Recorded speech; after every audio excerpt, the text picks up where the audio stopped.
Welcome back to Glamour Unfiltered, hosted by me, Josh Smith. And today we're joined by 1/5 a Queer Eye and the King. 20%. Today, in case you haven't realised already, are joined by Antoni. How are you? Doing well. I'm in London. Now, you are here to promote Antoni in the Kitchen. Yep. Which is, wait for it, #2 on the New York Times bestseller list right now. But who's keeping tabs? I am. Now, because for you, would you say that cooking and food go hand in hand with your self-care regimes, would you say? The biggest luxury now is actually being in my own apartment, sleeping in my own bed, cooking in my own kitchen, which that's the irony of the life that I have now. I actually cook a lot less than I used to. And like connecting with myself through food is probably just focusing on one thing. It's like the best thing that I can do for myself. And your relationship with food goes hand in hand with the relationship with your family. Explain that journey to people out there who might not already know. Yeah, so my dad especially, we're both very obsessive about food. Like, we can be eating one meal and talking about the next. You know, we didn't all get along, but like when we sat around a table and like enjoyed a meal together, that was the one time where we were all able to sort of break bread and have some laughs and have some like nice positive times, so. Well, I mean, the last like 18 months for you have been completely insanity, right? I mean, they haven't been normal. Normal's not a word I would use to describe it. It was almost like overnight success for you, wasn't it? After years and years of trying and trying and trying. How did you adjust to that? I think I'm still trying to adjust to it. Like, I only started meditating a few weeks ago, and that was something that I haven't done for years that a lot of friends of mine have suggested that I do.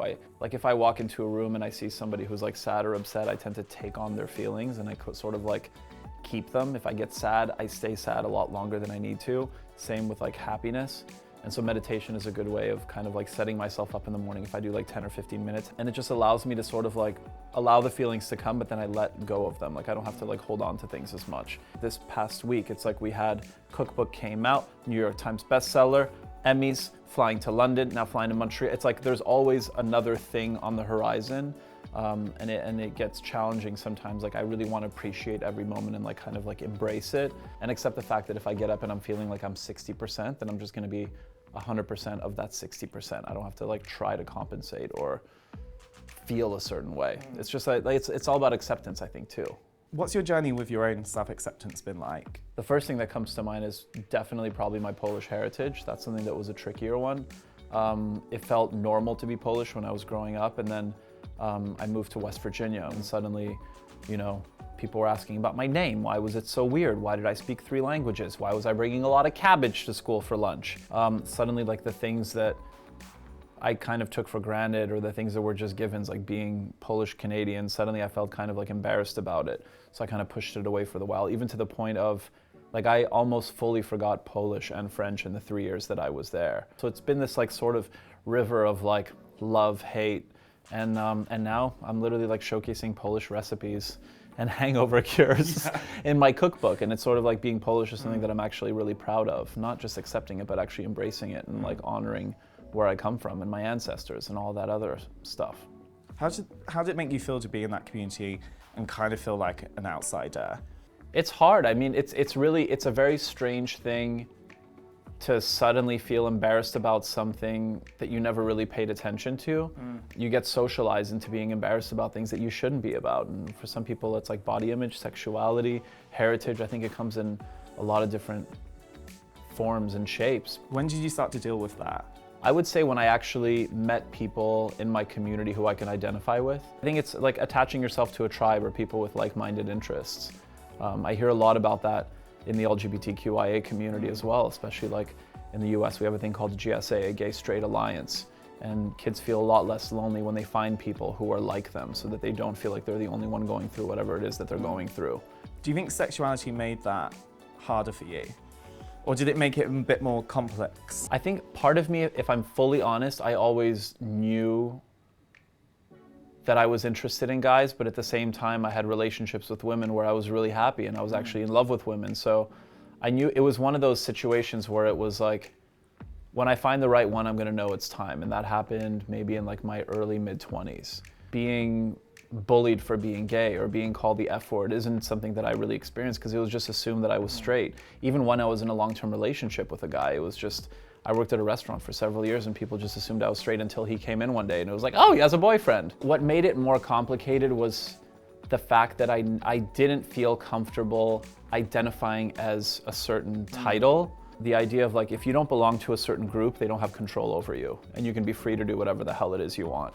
I listened to strange music, like I didn't listen to pop music like all of my friends did. I was always into like the darkest Johnny Cash when I was like 12 years old. That's edgy for a 12-year-old. So like edgy or yeah, kind of dark. Damn edgy. So my interests were always kind of different, but I did enjoy that part.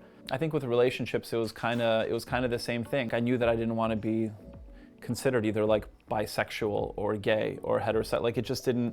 The closest thing I think is just like queer or fluid, if we're gonna have to give it a name. Yeah. I feel like that's what the future is. With talking about your own experience, has it helped you overcome that stuff by talking about it? Because you said before that you go to therapy and do these things. Or if I have something that I, like a thought that I have or something and I share it with my therapist and then she'll be like, oh yeah, like this is actually a common thing for guys your age to experience this. And suddenly it's like, oh, you realize that you're not alone, which I think is kind of nice and humbling as well. Especially in my early 20s and my late teens, I always thought like I'm the only one who's experiencing what it's like to have a family torn and like child of divorce and like being fluid and whatever I was experiencing, I was always like, ugh, like get me on the cross, like I'm the only one. What I find really amazing about you is you said this thing to me when we spoke last time where you said, I never used to post these half-naked pictures until I came into Queer Eye, and that was a weird adventure for me anyway. And I think the whole internet is thirsty for these pictures, day in, day out. But what is your own relationship with body image been like throughout your whole life, would you say? I think I was most comfortable with my body when I was in a relationship with women because there wasn't a sense of comparison. It's like we were different, and so I didn't really look at myself. It was my first relationship with a guy where I kind of looked at myself and I was like, oh, like my biceps aren't as big as his, and like my legs are longer. Like I wish my torso were longer. And since the show came out, I have like super cut down on dairy, on the amount that I have, and that's actually like changed my body a lot.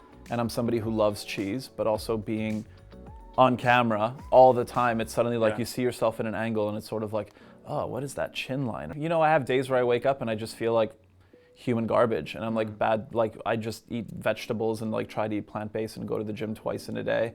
And then I have days where I'm like, I'm feeling really good about myself. I'm gonna destroy 2 burgers today and finish the day off with pizza and a milkshake and maybe have a chocolate bar. But that thing you just said about the body is so interesting because I think that's what's given me a body complex, is being with boys. Because then you're literally like, because you can do that direct comparison. Right. And it's such a mind It is. without even realizing. Because that's, I think, a trick these days is that all these people talk about like self-care and self-love and like taking care of yourself. But I think that it's also equally, if not even more important, to be of service and to actually do something for somebody else. Which is a story which I really want to bring up actually, where you talked about when you did this episode with Tammy. And it was like the hardest thing for you to film, you said, because you were going through quite a lot of stuff at the time. And she said to you, everybody calls me mama, but especially you need to call me mama. Yeah. And then Tan literally then picked you up at the end of that day of filming and then looked after you. Yeah. Like, what was that narrative like for you? We'd gone through, it was 5 months that we were living in Atlanta. We were away from our homes. Sometimes you can like completely get emotional over something that has actually nothing to do with what you're doing, but it's just like, excuse me, like everything kind of catching up with you. And just the thought of like the season's coming to an end, looking back at like my relationship with my parents and my siblings, it's like the dynamics have shifted so much, where I'd be close with one year and then another, I don't speak to one for a few years, and it's been like, you know, like my father, I wasn't close with him growing up, and now we speak several times a day, probably more often than we should. Yeah, maybe not more than we should. We talk a right amount. Like that was a mother who expressed pure unconditional love, and she didn't always. And she's somebody who like kind of changed her mind. And I also got emotional by the fact that like there is something so inspiring in the possibility of change. Like we're all capable of change. What do you think the show's taught you about brotherhood? I'd always wanted to have a brother, and I'd lied in elementary school to several friends' moms saying that my mother was pregnant and that I was gonna be a big brother. Wow. Like I always wanted to have a brother. It's the closest thing to it because it is like family. Like we're all experiencing this like weird phenomenon together. We are in it. We get to vent to each other. We all experience fame and public life together. And that's something special. Like nobody can take that away from you. What do you think they've taught you about yourself? I was very shy. when I started doing the show, and I didn't necessarily I feel like I'd tricked everyone into getting on the show. I wasn't enough of a chef. I wasn't gay enough. And so I felt the need to sort of prove myself, and I would like overcompensate with certain things. I never wanted to mistake cockiness with confidence, but now I think I understand what the difference is a little better, and I can come into a room and I can address my needs. Before, I used to have to pee before something and I wouldn't say anything because I didn't want to upset anyone. And now I can just be like, I gotta go. And I just go. It's like simple little things like that I used to like really put myself in like tremendous amounts of discomfort so as not to ruffle any feathers. And now I'm a lot more comfortable being like, oh, these are my needs. What do you think is the thing that they've helped you through the most? I think they just got me to be fully comfortable with who I am, and the fact that like the confidence in knowing that I don't have to try to be funnier or be smarter, like be honest and real, because that's what we're asked to do. For anyone who's watching this right now, who is resonating with the things you said, most importantly, struggling to know who you are and self-acceptance, what kind of message would you want to give to them? What kind of advice? I think, yeah, if you're not practicing self-acceptance, then I feel like you don't really know who you are. Because if you get to know who you are and what your interests are, like that should be good enough. Lean into things that you're passionate about, whether it's music or food or anything cultural or the people that you hang out with. I love how I love people. I love that I love being around people. I totally know what you mean, because I get so much stuff from my best friends. Like they're the ones who give me the passion. Totally. Every single time. Yeah, it's those times where they come over, you know, you put on some Maggie Rogers, light up a couple of candles, and just like, whether it's existential conversations or just talking shit, it's sort of like, wow, like we're grown-ups and we get to, a lot of us have families and we get to have like our chosen family and have our best friends come over and hear about how awful their week was and how they got fired and what dysfunctional relationship Cynthia's in again. That's no shade towards Cynthia's. I'm not generalizing that Cynthia's are in bad relationships, but you know what I mean? We all have a Cynthia in our life. Or we are Cynthia. Who knows? I'm thinking about the self-care that you were mentioning before, how that can be a little selfish if you do too much of it, if you like lean in too much. And just remember that there are other people out there that you should be connecting with. We're not meant to be alone. 100%. And who doesn't love a good existential chat? Right? I love one. Every Sunday, getting that existential chat in. There you go. Well, thank you so much. You've been amazing. Thank you for having me. And guys, Antoni in the Kitchen, out now. Available now. Get it while it's hot. For more Glamour Unfiltered episodes with such inspiring people as Antoni, ding, ding, ding, ding, That's ding. me! That's him! Make sure you subscribe to the Glamour UK channels now. We'll see you in 2 weeks for another edition of Glamour Unfiltered.